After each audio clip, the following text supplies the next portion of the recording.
दोस्तों Microsoft Excel का use corporate sector में सबसे ज़्यादा किया जाता है। और अगर आप भी चाहते हैं माइक्रोसॉफ्ट एक्सेल में जॉब को पाना, तो आपको माइक्रोसॉफ्ट एक्सेल की इन टिप्स के बारे में ज़रूर मालूम होना चाहिए।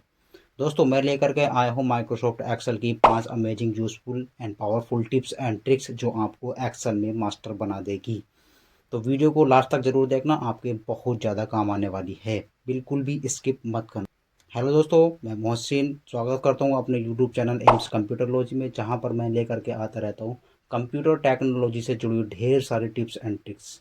अगर आप हमारे चैनल पर नए हैं तो चैनल को सब्सक्राइब करें, बेल आइकन को प्रेस करें, जिससे कि हमारी वीडियो की आने वाली नोटिफिकेशन आपको टाइम पर मिलती रहे। विदाउट टाइम वेस्ट वीडियो को शुरू करते हैं। सीधी बात, नो बकवास, ये वीडियो शुरू करते हैं खास। Let's begin.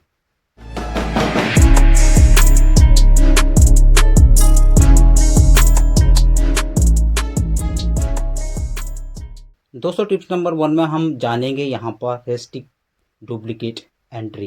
यहाँ पर एक्सेल में मेरे पास यहाँ पर कुछ डेटा है। यहाँ पर एक्सेल में मेरे पास यहाँ पर कुछ डेटा है जिसमें एसआर नंबर और स्टूडेंट नेम और रोल नंबर यहाँ पर लिखे हुए हैं। मैं अगर अपने स्टूडेंट से किसी से बोलूँ यहाँ पर, जैसे कि यहाँ पर स्टूडेंट के नेम लिखे हुए हैं, मुझको यहाँ पर सबको रोल नंबर असाइन करने हैं, यहाँ पर सबको रोल नंबर देने हैं। बट मैं चाहता हूँ अगर मेरे पास ये लिस्ट काफ़ी बड़ी हो और यहाँ पर मैं रोल नंबर फिल करूँ, मुझसे गलती से कोई डुप्लीकेट रोल नंबर फिल ना हो जाए। यहाँ पर अगर मैं डुप्लीकेट नंबर फिल भी करूँ तो मुझे यहाँ पर वो एरर दिखाते हैं। जैसे मैं यहाँ पर क्लिक करता हूँ, शाम को मुझे यहाँ पर रोल नंबर फिल करना है, मैंने एक रोल नंबर ऑलरेडी पहले ही दिया हुआ है, तो मैं यही रोल नंबर यहाँ पर फिल करके देखता हूँ 1 2 3 4 और एंटर बटन प्रेस करता हूँ, तो आप देखेंगे मेरे पास यहाँ पर एक एरर दिखा रहा है। ये कह रहा है कि आप इस नंबर को ऑलरेडी दे चुके हो, यानी कि डुप्लीकेट एंट्री यहाँ पर दिखा रहा है। डुप्लीकेट एंट्री और नीचे ये मैसेज भी दे रहा है, this number already exit, please type new number वगैरह। ठीक, यहाँ पर तो ये मैसेज मैंने यहाँ पर इस तरीके का, अगर आप भी चाहते हो कि अगर आप कोई डेटा फिल कर रहे हो या फिर आप कोई इम्पोर्टेंट कोई रिपोर्ट तैयार कर रहे हो और किसी को आपको वैल्यू प्रेस करनी है, कोई वैल्यू देनी है, तो आप चाहते हो कि हमें गलती से किसी को डुप्लीकेट वैल्यू ना दी जाए, और अगर आपसे टाइप भी अगर हो जाए, जल्दी जल्दी में हो भी जाता है यहाँ पर, तो वो एरर यहाँ पर दिखा दे, एंट्री फिल ना हो। तो इसके लिए आपको करना क्या है, यहाँ पर देखिए स्क्रीन में मैं आपको बताता हूँ। तो मैं इसी को यहाँ पर आपको करके दिखा देता हूँ। यहाँ पर मैं इसको कॉपी कर लेता हूँ, यहाँ से कंट्रोल सी बटन प्रेस करूँगा और मैं इसको आ करके यहाँ पर पेस्ट कर लेता हूँ कंट्रोल भी।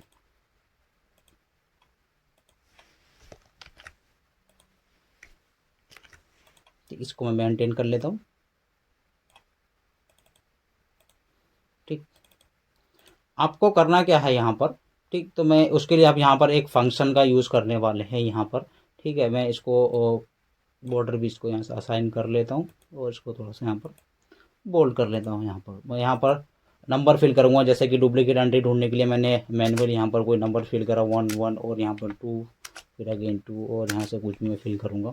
तो उसके लिए मुझे एक नंबर असाइन करना है। अगर मैं इसमें डुप्लीकेट वैल्यू ढूंढना चाहूँ, यानी कि जैसे कि मेरा 1 है और यहाँ पर 1 है, वो कितनी बार यहाँ पर आया है, तो ऑब्वियसली हम यहाँ पर काउंटिंग फंक्शन का यूज़ करेंगे। जैसे कि सपोज करो मैं यहाँ पर क्लिक करता हूँ, क्लिक करने के बाद इक्वल टू बटन प्रेस करना है, COUNTIF काउंटिव ब्रैकेट को अगेन मैं स्टार्ट करूँगा और ये रेंज मांगता है फंक्शन को, इसको मैं पूरी रेंज को कर लेता हूँ यहाँ पर सिलेक्ट, और सिंगल कोमा लगाने के बाद यहाँ पर क्राइटेरिया मांग रहा है, तो क्राइटेरिया मेरी यहाँ पर यही है, 1 को मुझे ढूंढना है इसके अंदर, इस रेंज के अंदर कितनी बार वो आया है। यहाँ पर ब्रैकेट को क्लोज करूँगा और एंटर बटन प्रेस करूँगा, तो ये अभी दिखा रहा है यहाँ पर फंक्शन हमारा 2 आया है, यानी कि 1 जो है हमारा यहाँ पर वो 2 बार है इस रेंज के अंदर, तो यहाँ पर इसने आंसर 2 दिखा दे। इसी फंक्शन के थ्रू हम यहाँ पर वो वैल्यू को पुटअप कराने वाले हैं। ठीक है, आपको करना क्या है, इस फंक्शन को यहाँ पर ऊपर से कॉपी कर लेंगे, इसको यहाँ से पूरे फंक्शन को ऊपर फंक्शन बार से यहाँ से सेलेक्ट करेंगे, कंट्रोल सी बटन प्रेस करना है आपको। कंट्रोल सी बटन प्रेस करने के बाद आपको जाना है कहाँ पर, इस रेंज को पूरी को कर लेते हैं यहाँ से यहाँ तक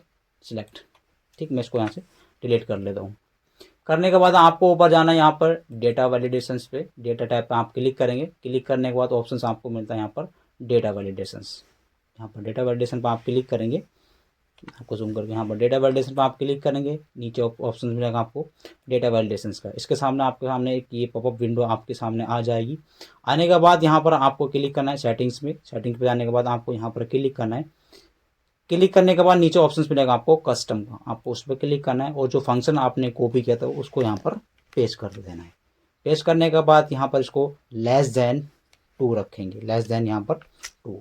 ठीक, ये वैल्यू अगर सॉरी यहाँ पर 2 रखेंगे, <2 और जो मैंने रेंज वहाँ पर दी थी उसको मैं लॉक कर लेता हूँ। उस रेंज को करूँगा मैं सिलेक्ट और यहाँ पर F4 बटन प्रेस करूँगा। F4 से रेंज को लॉक किया जाता है। ठीक, अगर ये वैल्यू हमारी यहाँ पर 2 के बराबर हो, यानी कि डुप्लीकेट 2 मतलब 2 संख्या, यानी कि 2 टाइम्स अगर हम उस वैल्यू को इसके अंदर, यानी यहाँ पर मैं इसको उठा करके इधर रखता हूँ, इस रेंज में जो भी हम 2 बार वैल्यू टाइप करेंगे वो अब यहाँ पर हम जो भी मैसेज देंगे वो शो करा करके दिखाना चाहिए वहाँ पर हमारा।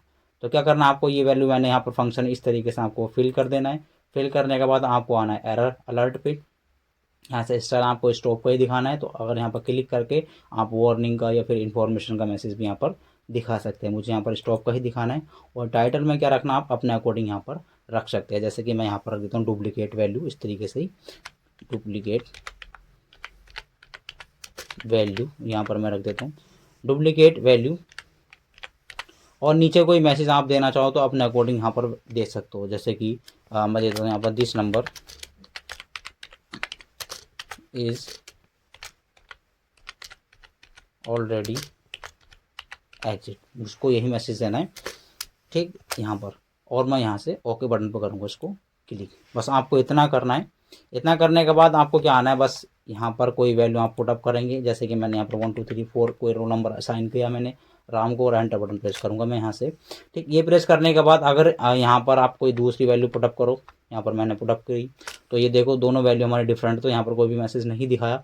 अब मैं इन दोनों में से कोई एक सेम वैल्यू यहाँ पर राजू को दे करके देखता हूँ वो मैसेज हमारे पास आता है या नहीं। तो 1 2 3 4 मैं यहाँ पर अगेन प्रेस करूँगा 1 2 3 4 और एंटर बटन प्रेस करूँगा तो ये यहाँ पर दिखा रहा है आपका एरर, यहाँ पर दिखा रहा है। देखो मैंने यहाँ पर राम को 1 2 3 4 यहाँ पर मैंने नंबर्स दिया था और राजू को मैं सेम वही नंबर्स यहाँ पर फिल कर रहा हूँ। तो ये कह रहा है कि डुप्लीकेट वैल्यू, ऑलरेडी आप इस वैल्यू को दे चुके हो किसी और स्टूडेंट को। ये कह रहा है दिस नंबर ऑलरेडी एग्जिट। तो इसको रीट्राई प्रेस करो तो यहाँ से कोई और दूसरा नंबर इसको फिल करके दो, एंटर बटन प्रेस करो। तो दोस्तों ये टिप्स थी आपकी टिप्स नंबर 1 जो बहुत ही ज़्यादा यूज़फुल थी। आप कभी कभी होता है ऐसा, अगर आप एक्सेल के अंदर कोई बड़ा डेटा रिकॉर्ड बना रहे हो तो उसमें कभी कभी एक पर्सन को या फिर दूसरे पर्सन को सेम वैल्यू दी जाती है। तो उस कंडीशन में आप इस टिप्स का इस्तेमाल कर सकते हैं कि अगर हम किसी को दूसरी वैल्यू देना चाहे तो उसको वो वैल्यू दे ना पाए। ये थी टिप्स नंबर आपकी 1 जो बहुत ज़्यादा अमेजिंग थी। आगे बढ़ते हैं टिप्स नंबर 2 की ओर। दोस्तों टिप्स नंबर 2 में क्या है, हमारे एक्सेल में यहाँ पर डायनेमिक बॉर्डर फॉर्मेट को लगाना हम यहाँ पर सीखने वाले हैं। डायनेमिक बॉर्डर फॉर्मेट को लगाना हम यहाँ पर सीखने वाले हैं। डायनेमिक बॉर्डर होता क्या है, जैसे कि मेरे पास यहाँ पर एक्सेल में कुछ टेबल्स हैं, यहाँ पर नेम, हिंदी, इंग्लिश, मैथ या टोटल वगैरह एक छोटी सी यहाँ पर टेस्ट लिस्ट को मैंने यहाँ पर तैयार किया है।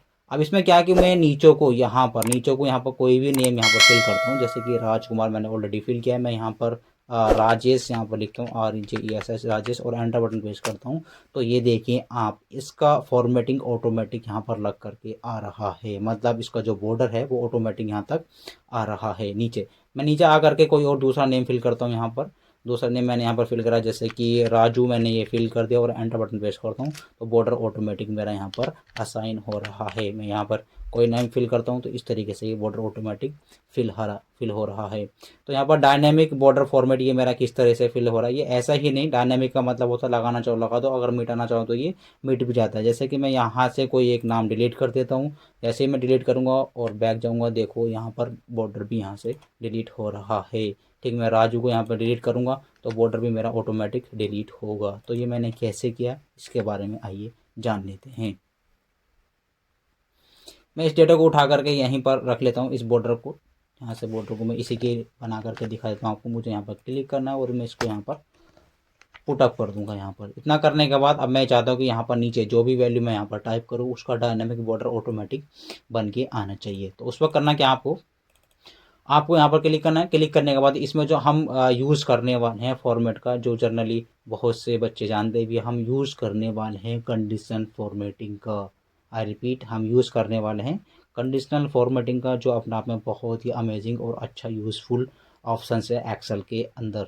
ठीक है, तो आपको करना क्या है, यहाँ पर आपको क्लिक करना है, होम टैब आपको जाना है, होम टैब आपको क्लिक करना है। क्लिक करने के बाद आपको इसमें ऑप्शन मिलता है कंडीशन फॉर्मेटिंग का, आपको उस पर क्लिक करना है।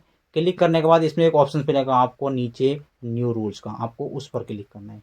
जैसे आप उस पर क्लिक करेंगे इसमें सबसे लास्ट का ऑप्शन मिलता है यहाँ पर सबसे लास्ट का मैं इसको जूम करके दिखाता हूँ। आपको इस ऑप्शन पर क्लिक करना है, use a formula to determine which cell to format. आपको इस पर क्लिक करना है। क्लिक करने के बाद आपके सामने ये फॉर्मेट आएगा। यहाँ पर जो फंक्शन यूज़ करना है आपको क्लिक करना है। क्लिक करने के बाद इस सेल में यहाँ पर जहाँ पर भी आप डायनेमिक बॉर्डर को अप्लाई करने वाले हो उसकी फसल पर आप क्लिक करेंगे। क्लिक करने के बाद कीबोर्ड से 2 बार F4 बटन प्रेस करना है, यानी कि सिर्फ इसको हमें कॉलम को लॉक करना है, रो को लॉक नहीं करना है। ठीक, तो 2 बार F4 बटन प्रेस करेंगे। F4 बटन प्रेस करने के बाद आपको यहाँ पर नॉट इक्वल टू करना है, यानी कि लेस देन और अगेन ग्रेटर देन। इसका मतलब होता है नॉट इक्वल टू। ठीक, ये अगर बराबर ना हो तो वहाँ पर हमारा क्या दिखा दे, ब्लैंक दिखा दे। ब्लैंक के लिए हम यहाँ पर 2 बार कोड बटन प्रेस करेंगे। कोड यानी कि इनवाइटेड कोड जो होता 2 बार यहाँ पर फिल करना है, इसका मतलब होता है ब्लैंक एक्सेल के अंदर। इतना करने के बाद आप फॉर्मेट ऑप्शंस पे जाएंगे। फॉर्मेट में आपको क्लिक करना है। क्लिक करने के बाद यहाँ पर बॉर्डर वाला आइकन पे यहाँ पर आपको क्लिक करना है। बॉर्डर ऑप्शन पर आप क्लिक करेंगे। क्लिक करने के बाद आपको नीचे काफ़ी तरह के यहाँ पर बॉर्डर स्टाइल मिलेंगे, तो मैं यहाँ पर नीचे वाला ये स्टाइल सेलेक्ट कर लेता हूँ। क्लिक करने के बाद यहाँ पर आपको क्लिक करना है, ये चारों तरफ मुझको बॉर्डर चाहिए। यहाँ पर क्लिक करेंगे, अगेन क्लिक करेंगे और यहाँ पर राइट में भी क्लिक करेंगे और डाउन में भी आपको यहाँ पर क्लिक कर देना है। इतना क्लिक करने के बाद आप यहाँ पर ओके बटन पर क्लिक करेंगे और अगेन ओके बटन पर क्लिक करेंगे, आपका काम फिनिश। अब यहाँ पर आप कोई भी वैल्यू फिल करेंगे, जैसे कि मैं यहाँ पर फिल कर देता हूँ कोई एक वैल्यू, मैंने लिखा है यहाँ पर राजू और एंटर बटन प्रेस करेंगे। जैसे यहाँ पर एंटर बटन प्रेस करेंगे तो यहाँ पर देखिए बॉर्डर बन के ये आ चुका है, बट यहाँ आगे की ओर नहीं आ रहा है। तो आपको करना क्या, ये बार बार हम ये फॉर्मेट अप्लाई नहीं करेंगे, आपको बस इस पर क्लिक करना है। क्लिक करने के बाद आपको फॉर्मेट पेंटर पर जाना है। यहाँ पर फॉर्मेट पेंटर पर आप क्लिक करेंगे। यहाँ पर क्लिक करने के बाद बस यहाँ पर आपको आना है और जहाँ तक भी आपको ये बॉर्डर अप्लाई करना है वहाँ से क्लिक करके उतनी रेंज को आप कर लेंगे नीचे तक सिलेक्ट। मैंने यहाँ पर सिलेक्ट किया और इसको यहाँ पर छोड़ देंगे। देखिए यहाँ तक बॉर्डर लग चुका है। अब नीचे आकर के कोई भी आप वैल्यू फिल करेंगे यहाँ पर, जैसे कि मैं यहाँ पर कर देता हूँ कोई भी नेम मैंने लिखा और एंटर बटन जैसे प्रेस करेंगे आगे की ओर आपका डायनेमिक बॉर्डर लगता जाएगा। है कि नहीं अमेजिंग। एक्सेल बहुत ही पावरफुल चीज़ है, बस यूज़ करना आना चाहिए। और अगर आप हमारी वीडियो देख रहे हैं तो आप एक्सेल में मास्टर बनना चाहते हैं, इंशाल्लाह हम आपको मास्टर बना के ही रुकेंगे। बस आपका सपोर्ट चाहिए, प्यार चाहिए। ये टिप्स पसंद आ रही हो तो अभी के अभी वीडियो को लाइक करो, ठीक, और पेज पर नए हो तो चैनल को सब्सक्राइब भी करो। तो यहाँ पे मैं और कोई नेम लिख करके देख लेता हूँ। यहाँ पर मैंने कोई और नेम लिखा और एंटर बटन प्रेस करेंगे तो आपका डायनेमिक बॉर्डर अप्लाई हो रहा है। मैं इसको यहाँ से डिलीट भी करता हूँ तो ये डिलीट भी होगा। देखो डिलीट हुआ। यहाँ पर कोमल को मैं यहाँ से डिलीट कर देता हूँ तो यहाँ से भी ये डिलीट होगा। तो दोस्तों ये थी आपकी एक्सेल की टिप्स नंबर 2 जो बहुत ही ज़्यादा अमेजिंग हैं आपके लिए। चलिए आगे बढ़ते हैं आपकी टिप्स नंबर 3 की ओर। दोस्तों टिप्स नंबर 3 में क्या है कि यहाँ पर हम सीखने वाले हैं फिल्टर ऑन पिवोट टेबल। देखो जनरली होता क्या है, एक्सेल के अंदर अगर आपके पास कोई नॉर्मल टेबल है तो उस पर फिल्टर लगाना इसी तरीके से पॉसिबल हो जाता है। आपको करना क्या होता है, नॉर्मल टेबल पे बस वहाँ पर उसके हेडर को कर लेना आपको सिलेक्ट और यहाँ पर होम टैब में लास्ट में ऑप्शन मिलता है आपको शॉर्ट और फिल्टर आइकन पे यहाँ पर क्लिक कर देना, जिसकी शॉर्टकट की Ctrl+Shift+L होती है। तो यहाँ पर मैं क्लिक करता हूँ तो यहाँ पर आप देखेंगे आपकी टेबल के अंदर फिल्टर अप्लाई हो चुका है। बट ये फिल्टर अगर हम पिवोट टेबल की टेबल पर लगाना चाहे तो उसमें पॉसिबल नहीं हो पाता। तो आज हम वही सीखने वाले हैं। तो मैं इसको यहाँ पर रिमूव कर लेता हूँ। यहाँ पर रिमूव करने के लिए सेम वही प्रोसेस होता, फिल्टर पे जाकर के वहाँ से क्लिक कर देंगे। क्लिक करने का इसका मुझे पिवोट टेबल तैयार करना है तो मैं यहाँ पर क्लिक करूँगा और इंसर्ट टैब में ऊपर जाऊँगा। इंसर्ट टैब में आप यहाँ पर क्लिक करेंगे। क्लिक करने के बाद इसमें सबसे पहला ऑप्शन मिलता है यहाँ पर पिवोट टेबल का, आपको उस पर क्लिक करना है। क्लिक करने के बाद आपके पास ये सेम विंडो ओपन होगी। यहाँ पर आपको करना क्या है, यहाँ पर न्यू वर्कशीट पर ये पिवोट की रिपोर्ट चाहिए आपको या फिर इसी टेबल पर आपको चाहिए, इसी शीट के ऊपर। तो हम इसी शीट के ऊपर एक पिवोट रिपोर्ट तैयार करने वाले हैं। नीचे वाला ऑप्शन पर करेंगे क्लिक और यहाँ पर लोकेशन आइकन पर क्लिक करना। अभी पिवोट टेबल हमारा मेन मोटिव नहीं है, इसके ऊपर डिटेल में वीडियो आएगी, ठीक है। अभी सिर्फ आपको फिल्टर ऑप्शन समझाना है कि पिवोट टेबल पर फिल्टर ऑप्शन कैसे अप्लाई किया जाता है। तो यहाँ पर इस ऑप्शन पर क्लिक करना है। लोकेशन वाले कॉलम पर आपको क्लिक करना है। क्लिक करने के बाद कोई भी लोकेशन इसको दे देंगे जहाँ पर आपको पिवोट रिपोर्ट चाहिए। ओके बटन पर करेंगे क्लिक तो आपके सामने ये फील्ड लिस्ट ओपन होगी। तो मैं इसको मेंटेन कर लेता हूँ। यहाँ से मुझे सेल चाहिए वैल्यू वाले कॉलम में, क्वांटिटी भी मुझको चाहिए वैल्यू वाले कॉलम के अंदर और मुझे यहाँ पर चाहिए आइटम चाहिए मुझे रो कॉलम के अंदर। मेरे सामने यहाँ पर एक टेबल रिपोर्ट तैयार हो चुकी है पिवोट टेबल की यहाँ पर। तो यहाँ पर मैंने आपको बताया था कि आपके नॉर्मल टेबल में फ़िल्टर आसानी से अप्लाई हो जाता है। बस आपको हेडर को सिलेक्ट करना है और control shift plus L button को प्रेस करना है। बट इसमें क्या होता है कि अगर मैं इस रेंज को करूँ सिलेक्ट, इसके हेडर को, और यहाँ पर control plus shift plus L button press करूँगा, तो यहाँ पर टेबल के अंदर फ़िल्टर अप्लाई नहीं होता है। तो पिवोट टेबल में फ़िल्टर को अप्लाई कैसे करना होता है? पिवोट टेबल के अंदर सिर्फ पहले ही कॉलम में यहाँ पर फ़िल्टर अप्लाई होकर ऑटोमेटिक आता है और अदर कॉलम में नहीं आता है। तो सभी कॉलम में आप फ़िल्टर को किस तरह से अप्लाई कर रहे हैं, आपको बाहर आउटसाइड में यहाँ पर क्लिक करना है। क्लिक करने के बाद आपको यहाँ पर होम टैब पर जाना है। होम टैब पर क्लिक करेंगे और लास्ट में वही ऑप्शन जो मैंने आपको बताया था, इस ऑप्शन पर क्लिक करना है और यहाँ पर फ़िल्टर वाले ऑप्शन पर आपको क्लिक कर देना है। फ़िल्टर ऑप्शन पे जैसे आप क्लिक करेंगे तो आप देखेंगे अपनी पिवोट रिपोर्ट में यहाँ पर एवरी कॉलम के ऊपर फ़िल्टर बन के आ चुका है यहाँ पर। क्लियर? तो दोस्तों ये थी आपकी टिप्स नंबर 3 जो आपके लिए बहुत ही ज़्यादा यूज़फुल होगी। तो इसको अपने एक्सेल में ज़रूर अप्लाई करके देखना। चलिए आगे बढ़ते हैं टिप्स नंबर 4 की ओर। दोस्तों टिप्स नंबर 4 में क्या होता है कि ये बहुत ही ज़्यादा यूज़फुल होने वाली है। देखो एक्सेल के अंदर प्रिंट करना अगर छोटा डेटा है आपका तो बहुत आसानी से प्रिंट हो जाता है। बट एक्सेल के अंदर क्या होता है कि एक्सेल के अंदर हमेशा बड़े रिकॉर्ड टाइप किए जाते हैं, बड़े रिकॉर्ड, और उनको प्रिंट कराना बहुत ही ज़्यादा मुश्किल हो जाता है। जैसे एक्सेल में मेरे पास यहाँ पर एक टेबल है, ठीक, यहाँ पर ये काफ़ी बड़ी मेरी यहाँ पर ये टेबल है, ठीक। मैं इसको देख लेता हूँ कि कितने पेज पर हमारी टेबल्स जा रही है। मैं इसको कंट्रोल मतलब प्रीव्यू करके देखूँगा, यहाँ पर प्रिंट प्रीव्यू जिसकी शॉर्टकट की कंट्रोल F2 होती है। मैं कंट्रोल F2 बटन प्रेस करूँगा तो यहाँ पर ये ऑप्शन से दिखाता है यहाँ पर, ठीक। यहाँ पर ये नीचे दिखा रहा है, मैं आपको जूम करके दिखा देता हूँ यहाँ पर। तो ये आपका जो डेटा है वो 7 पेज पर है, यानी कि ये 7 पेज का आपका ये पूरा का पूरा डेटा है जो आपका ये पेज पर आ रहा है। एक पेज पर आपको ये डेटा दिखाई दे रहा है, आपको दूसरे पेज का डेटा देखना है तो आप यहाँ से देख सकते हैं आसानी से, ठीक। आप यहाँ पर क्लिक करेंगे, नीचे उसी आइकन पे आपको क्लिक करना है तो 2 नंबर का आपको ये डेटा दिखाई देगा। बट ऐसी कंडीशन में क्या होता है, मैं इसको एस्केप करके बाहर आता हूँ।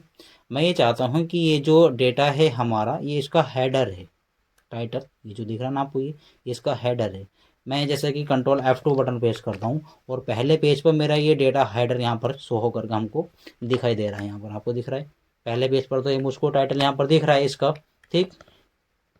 और अगर मैं दूसरे पेज पर जंप करता हूँ, दूसरे पेज पर जंप करने के बाद अब यहाँ पर आप देखेंगे यहाँ पर मुझको उसका हेडर शो नहीं हो रहा है। अगर आप पहले पेज को छोड़ करके किसी और दूसरे पेज पर जंप होते हो तो उसमें आपको उसका टाइटल शो नहीं होता है। अगर मैं आपसे पूछूँ ये जो कॉलम है आपका 1, 2 और 3rd नंबर का जो आपका एक कॉलम है, ये किसका है, मतलब ये कौन से सब्जेक्ट का है, कौन सा आइटम का है, किस चीज़ का, जो ऊपर हमको एक्चुअल क्या होता है कॉलम की पहचान उसके हेडर से होती है ऊपर से। एक्चुअल में ये कॉलम किस नाम का है, जैसे कि मैं आपको बताऊँ ये सीरियल नंबर का कॉलम है, यहाँ पर ये आइटम का कॉलम है, इस तरीके का। अगर हमको पता नहीं लग पा रहा है, यहाँ पर आप दूसरे पर फर्स्ट पेज पर अगर आप जाओगे यहाँ पर तो आप देख करके बता सकते हो भाई ये जो पहला कॉलम आपका सीरियल नंबर का है और ये जो कॉलम आपका है वो आइटम्स का है, ये प्राइस का है, ये क्वांटिटी का है और ये सेल का है। बट अगर आप यहाँ पर दूसरे पेज पर अगर आते हो या फिर 3rd पेज पर आप जाते हो, वहाँ पर आपको नहीं दिख पाता भाई ये कॉलम किस किस चीज़ का है। अब इसमें क्वेश्चन आपका यही है, हम यही आज जानने वाले हैं अपने एक्सेल की टिप्स नंबर 4 के अंदर कि एवरी पेज पर, यानी कि हर पेज पर आपका ये टाइटल किस तरह से शो होगा जिससे हमें आसानी हो जाए कॉलम को पहचानने के लिए। चलिए इसके बारे में जानते हैं। आपको आ जाना है आपके एक्सेल शीट पे और आपको करना है क्या है, आप क्लिक करेंगे। क्लिक करने के बाद एक ऑप्शन मिलता है आपको टैब में ही, पेज लेआउट टैब, आपको उस पर क्लिक करना है। पेज लेआउट टैब पर आप जैसे क्लिक करेंगे इसमें एक आपको ऑप्शंस मिलेगा प्रिंट टाइटल का। आई रिपीट, आपको पेज लेआउट टैब पे क्लिक करना है। क्लिक करने के बाद इसमें आपको ऑप्शंस मिलेगा एक प्रिंट टाइटल का, आपको उस पर क्लिक करना है। इतना क्लिक करने के बाद आपके सामने एक छोटी सी यहाँ पर विंडो ओपन होगी जिसमें ये दिखाता है प्रिंट टाइटल्स के लिए यहाँ पर rows to repeat at top, columns to repeat at left. यानी कि ये कह रहा है कि आपके डेटा के अंदर यहाँ पर आप कौन सा या फिर रो को रिपीट करना चाहते हो या फिर कॉलम को रिपीट करना चाहते हो, वो उसकी लोकेशन इसको देनी होती है। हमको रो को रिपीट करना है, यानी कि 5 नंबर की रो जो है जिसमें हमारा ये दे रखा है SR आइटम और प्राइस या फिर क्वांटिटी या फिर सेल दे रखा है, ठीक। इसी को हम अपने एवरी पेज को ऊपर रिपीट करने वाले हैं। बस आपको यहाँ पर क्लिक करना है। क्लिक करने के बाद उसको 5 नंबर रो को यहाँ पर क्लिक कर देना है, तो ये पूरी रो को यहाँ पर सिलेक्शन बना लेगा। इतना करने के बाद नीचे ओके बटन पर आपको क्लिक करना है, बस आपको इतना क्लिक करना है। और अब यहाँ पर इसको प्रिंट करेंगे आप, यह प्रिंट प्रीव्यू भी आप देखेंगे। कंट्रोल F2 बटन प्रेस करता हूँ तो पहले पेज पर मेरा यहाँ पर तो दिखाई दे रहा है टाइटल, और मैं नीचे, आप नीचे गौर देना, मैं नेक्स्ट पेज पर जैसे चाहता हूँ, दूसरे पेज पर मैं आ चुका हूँ, तो आप देखेंगे यहाँ पर मैजिक दूसरे पेज पर भी मेरा टाइटल यहाँ पर शो होकर के दिखाई दे रहा है। क्लियर। मैं थर्ड पेज पर जाता हूँ तो थर्ड पेज पर भी मेरा यहाँ पर टाइटल शो होकर के यहाँ पर दिखाई दे रहा है। तो दोस्तों ये थी आपकी amazing and useful tips and tricks. Tips number 4 थी ये, जो बहुत ही ज़्यादा यूज़फुल होने वाली है। ये बहुत ज़्यादा यूज़ होती है जब आप एक्सेल के अंदर कोई लॉन्ग डेटा टाइप कर रहे हो और हर पेज पर आप अपने टाइटल को प्रिंट कराना चाहते हैं। यहाँ आपसे इंटरव्यू में क्वेश्चन भी पूछा जा सकता है, बहुत ही ज़्यादा इंपॉर्टेंट है। चलिए आगे बढ़ते हैं अपने टिप्स नंबर, और जो आपकी इस वीडियो की लास्ट की टिप्स है, टिप्स नंबर 5 की ओर। दोस्तों टिप्स नंबर 5 में क्या है, हम यहाँ पर सीखने वाले हैं फ्लैश फिल मैजिक। फ्लैश आप जानते हो, फ्लैश होता है एक बहुत ज़्यादा स्पीड से काम करने वाला फंक्शन एक्सेल के अंदर, और ये कुछ लेटेस्ट वर्जन में ही है। डाउन जो वर्जन है वो छोटे वर्जन, उसके अंदर ये फ्लैश फिल का ऑप्शन शायद नहीं है। हम जानने वाले हैं, हमारे पास यहाँ पर कुछ एक डेटा है जिसमें यहाँ पर मिक्स वैल्यू लिखी हुई है, जिसमें यहाँ पर कुछ अल्फ़ाबेट कुछ नंबर्स यहाँ पर लिखे हुए हैं। यहाँ पर अल्फ़ाबेट और नंबर्स, अल्फ़ाबेट और नंबर यहाँ पर मिक्स करके लिखे हुए हैं। सवाल हमारा यहाँ पर ये है कि इसमें से यहाँ पर जो ये मिक्स वैल्यू हमारी लिखी हुई है, इसमें से मुझको यहाँ पर टैक्स को अलग करना है और नंबर को मुझे अलग करना है। तो यहाँ पर अगर मैं मैनुअली यहाँ पर करने चाहूँगा, जैसे कि AFD, मैं आपको जूम करके दिखाया, तो यहाँ पर ये लिखा हुआ है AFD545FGD वगैरह जो भी लिख रहा है, तो एक एक करके नॉर्मली करना चाहूँगा तो यहाँ पर मेरा बहुत ज़्यादा टाइम जाने वाला है। तो हम यही फ्लैश फिल की मदद से कुछ सेकंड में इसको करने वाले हैं। तो आपको करना क्या है, यहाँ पर क्लिक करना है। मुझको अगर टैक्स इसमें से अलग करना है, यहाँ पर क्लिक करेंगे तो नॉर्मली सबसे पहले यहाँ पर जो आपका टैक्स दे रखा है, ये जो भी आपका टैक्स दे रखा है AF, शुरू की वैल्यू आप नॉर्मली टाइप कर लो। जैसे यहाँ पर दे रखा हमारा दे रखा है FD, और अगेन दे रखा है FGD। मुझको ये टाइप कर देना, यानी कि मेरी इस वैल्यू में, मिक्स वैल्यू में जो यहाँ पर वैल्यू लिखी हुई है, मेरी ये वैल्यू लिखी हुई है, और मैं एंटर बटन प्रेस करूँगा यहाँ पर। अब दूसरी वैल्यू के अंदर जैसे आप यहाँ पर आओगे और यहाँ पर सिर्फ आप जैसे जी बटन प्रेस करोगे, जी बटन प्रेस करने के बाद ये सजेशन खुद दिखा देगा ऑटोमेटिकली। दिखाता नहीं दिखाता, यहाँ पर दिखा रहा है, देखो। ठीक है, कह रहा है कि GDTE वगैरह आपकी यहाँ पर ये लिखी हुई है GDTE, यानी कि इस मिक्स वैल्यू के अंदर सिर्फ आपके 4 ही टैक्स हैं, तो उसने यहाँ पर दिखा दिया ऑटोमेटिक। और नीचे जो आपकी ये मिक्स वैल्यू लिखी हुई है, उसका जो भी टैक्स लिखा हुआ वो यहाँ पर इसने दिखा दिया है। बस आपको यहाँ पर जी टाइप करना था, सबसे पहली वैल्यू यहाँ पर, और एंटर बटन में प्रेस करूँगा तो आप देखेंगे नीचे सब टैक्स इसने ऑटोमेटिक पकड़ लिए हैं। इसी तरीके से यहाँ पर नंबर्स को मुझे यहाँ पर निकालना है, तो मैं यहाँ पर क्लिक करूँगा। क्लिक करने के लिए यहाँ पर मुझे नॉर्मली पहले टाइप करना पड़ेगा पहली वैल्यू में से, बस पहली वैल्यू आपको टाइप करनी होती 5 4 5 एंड 2। यहाँ पर मैं टाइप कर दूँगा 5 4 5 और 2, मैंने यहाँ पर टाइप करा और एंटर बटन प्रेस करूँगा। यहाँ पर अगेन जैसे 5 में टाइप करूँगा तो ये नीचे सजेस्ट करके यहाँ पर दिखाएगा कि आपकी इस मिक्स वैल्यू में ये नंबर लिखा था, और अगली वैल्यू में आपको ये नंबर लिखे हैं, अगली में ये लिखा है और अगली में ये लिखा है। बस आपको यहाँ पर एंटर बटन प्रेस करेंगे, यू कैन मैजिक। ठीक, you can see the magic. Magic देखें, यहाँ पर टैक्स हमारा अलग हो चुका है और यहाँ पर नंबर हमारा अलग हो चुका है। ये एक्सेल के अंदर बहुत ही अच्छा ऑप्शन है। ये क्वेश्चन पूछा जा सकता है आपसे, और जनरली पूछा भी जाता है ये ऑप्शन। अगर आपकी किसी वैल्यू के अंदर, सॉरी, किसी सेल के अंदर मिक्स वैल्यू लिखी है, यानी कि टैक्स और नंबर वगैरह, हमको उसमें से नंबर को अलग करना है, टैक्स को अलग करना है, तो वो किस तरह से यहाँ पर करेंगे, तो आप इस तरह से कर सकते हैं। फ्लैश फिल का एक और मैजिक यहाँ पर हम जान लेते हैं। फॉर एग्जाम्पल मेरे पास यहाँ पर एक टेबल है, यहाँ पर मेरे पास एक टेबल है जिसमें काफ़ी सारे नेम लिखे हैं, जो यहाँ पर स्मॉल लेटर्स में लिखे हैं, यानी कि लोअर केस में है। ठीक, लोअर केस में। मैं ये चाहता हूँ कि इन नंबर्स को मुझे अपर केस में करना है, तो यहाँ पर आप फंक्शन लगा सकते हो अपर का, उससे भी हो जाएगा। इक्वल टू बटन प्रेस करेंगे, अपर फंक्शन लगाएंगे तो उससे भी आप कर सकते हो। बट यहाँ पर हम अपर फंक्शन को नहीं सीख रहे हैं, हम जान रहे हैं यहाँ पर फ्लैश फिल का मैजिक यहाँ पर। तो आपको करना क्या है, पहले जनरली यहाँ पर कोई फंक्शन आपको नहीं लगाना, कुछ भी नहीं करना, बस यहाँ पर राम कुमार जो आपको लिखना है, पहली सेल को यहाँ पर अपर केस में यहाँ पर लिख दो। फंक्शन नहीं लगाना, आपको अपर केस में लिख देना है यहाँ पर, जैसे कि RAM राम, और मैं यहाँ पर कुमार आगे लिख देता हूँ कुमार, मैंने ये लिख दिया कुमार, और एंटर बटन प्रेस करना है। बस आपको इतना करना है। इतना करने के बाद यहाँ पर जो फ्लैश फिल की शॉर्टकट कीज होती है, Ctrl+E जो होती है, आपको वो प्रेस करना है, और आप देखेंगे यहाँ पर you can see the magic. मैंने यहाँ पर सिर्फ जो मेरा यहाँ पर स्मॉल लेटर्स में ये राम कुमार लिखा हुआ था, वो यहाँ पर मैंने कोई भी फंक्शन नहीं लगा, कोई भी फंक्शन नहीं लगाया है, बस पहली वैल्यू को मैंने यहाँ पर कैपिटल लेटर्स में लिखा है और नीचे आकर के कंट्रोल ई बटन प्रेस किया है। ये करता क्या है, जिस तरह से आपने यहाँ पर राम कुमार को लिखा है, ठीक नॉर्मली इसको यहाँ पर टाइप कर रहे हैं तो फ्लैश फिल यहाँ पर ऊपर वाली जो वैल्यू आपको जिस भी कंडीशन में होगी उसको कैच करता है। उसको कैच करने के बाद उसके सामने जो भी वैल्यू लिखी होती है वो उसमें कन्वर्ट करके दे देता है।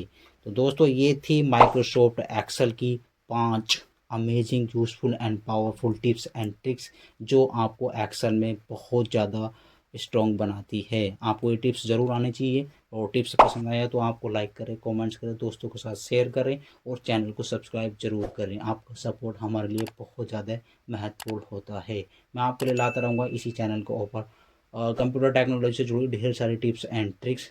तब तक के लिए keep learning, keep watching, take care, bye bye.